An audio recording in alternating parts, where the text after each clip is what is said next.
அத ராஜாவுக்கு பரிசீலிச்சார். ராஜா அந்த சேர்ல ஏறி உட்காரும் போது ஒரு சின்ன மர சிராய் குத்தி அவருக்கு அவ்வளவு கோவம் வந்துச்சு. இந்த கார்பெண்டர் தூக்குல போடுங்கட்டார், தச்சர் தூக்குல போடுங்க, இவனுக்கு மரண தண்டனைனார். இப்ப அந்த தச்சர் சொன்னாரு, ஐயா நான் பண்ணதுதான் தப்பு, நீங்க மரண தண்டனை கொடுத்ததெல்லாம் சரிதான், ஆனா எனக்கு ஒரு 5 வருஷம் டைம் கொடுங்க, 5 வருஷத்துக்கு அப்புறம் என்ன சாகடிங்க.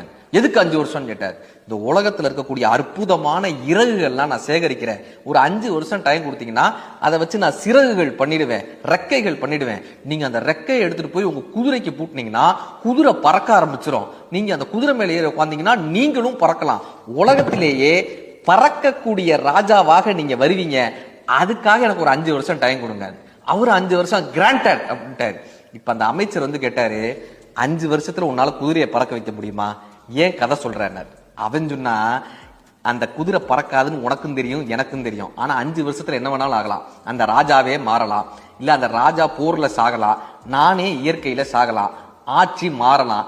5 வருஷத்துல குதிரை பறந்தாலும் பறக்கலாம். என்ன ஆகும்? எல்லா பிரச்சனைக்கும் ஒரே தீர்வு தான், பொறுமையோடு காத்திருத்தல். காலம்தான் எல்லா பிரச்சனைக்கும் தீர்வு தான். உங்களுக்கும் எந்த பிரச்சனை இருந்தாலும் ஒரு 5 நாள் ஒத்தி வைங்க, பிரச்சனை தானாக தீரும்.